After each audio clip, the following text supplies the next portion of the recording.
Lagi tayong ulam eh. Nag-crave ako sa biko, kaya tara tirahin natin to. Napakadali lang nito guys. 5 ingredients lang ang kailangan nyo. Simulan na natin.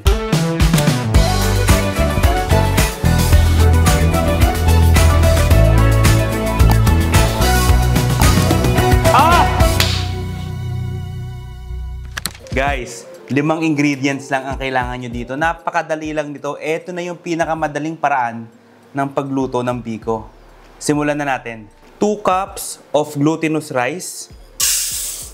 Huhugasan ko lang to sa malamig na tubig ng mga 2 to 3 times. Tapos, 2 cups of water.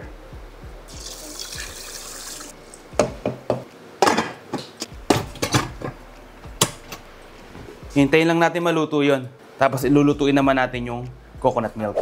Tapos na yung sinaing natin, kaya ire-ready na natin tong coconut milk. Tara! Medium heat pan. Coconut milk.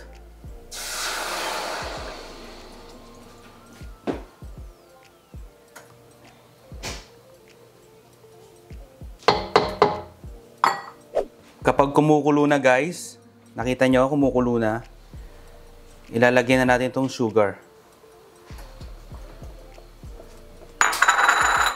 Haluin lang natin.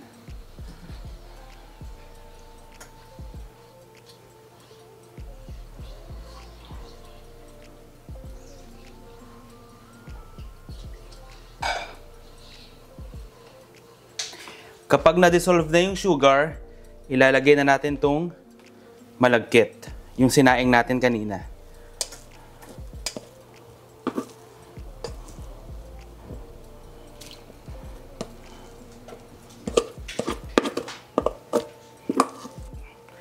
Tapos, halu-haluin lang natin.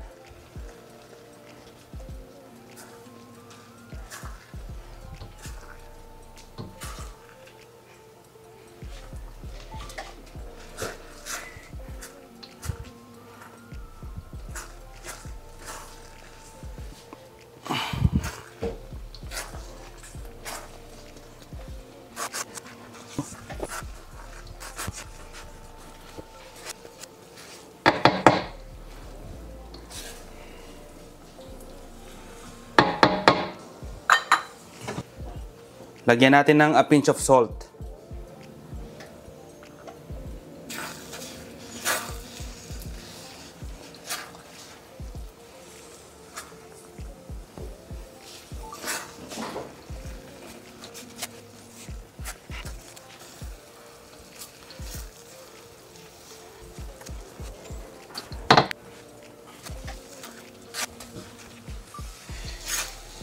Kapag na-absorb na ng malagkit yung coconut milk, ayan, tingnan nyo to guys, so parang ganito. Okay na yan. Isalin na natin sa lalagyan. Yan, itatransfer lang natin dito sa lalagyan.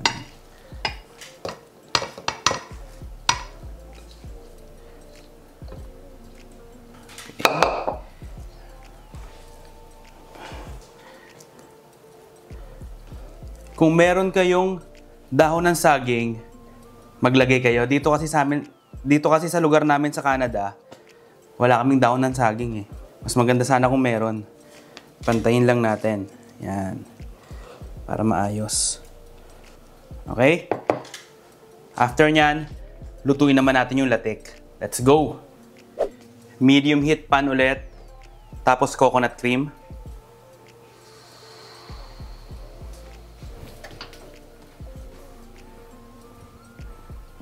A pinch of salt, brown sugar,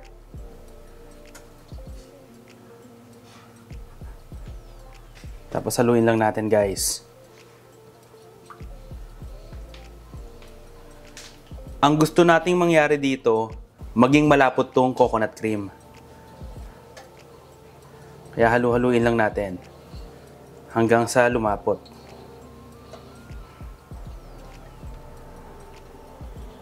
Ayan.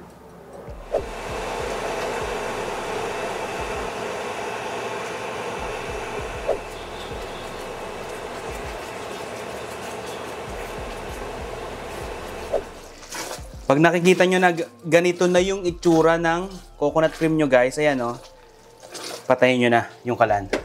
Papalamigin lang natin to para mas lumapot pa.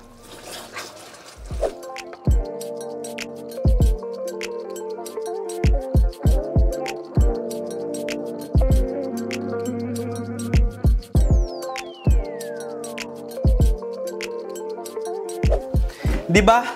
Budang dali lang. O eto, unang subo para sa inyo. Po.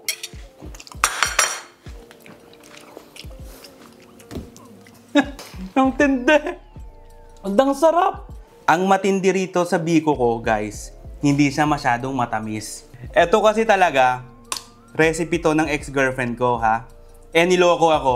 Kaya ito, ikakaalat ko na sa inyo kung paano siya gumawa ng biko. Alam nyo, tamang-tama to pang merienda. Sasabayan nyo ng kape o kaya tsaa. Perfecto guys, subukan nyo na. Napakadali lang talagang gawin. Ayan o. Sarap. Grabe. Tamang-tama yung tamis, yung creaminess, yung lambot. Ang sarap talaga, grabe. Ibang level to guys. Masarap din to ng malamig. Kaso hindi ako makapaghintay. Gutom na ako. Kaya tinira ko na agad to. Sarap po. Pwede nyo lang tong iwan sa ref. Halimbawa, naumay kayo sa asawa nyo. Ay hindi, sa pagkain nyo. Ito na ang pwedeng dessert para sa inyo. Paano? Alam ko busy kayo Tapusin na natin to. Kaya kung nagustuhan nyo tong video na to, lagi kong sinasabi sa inyo, mag-subscribe na kayo ha.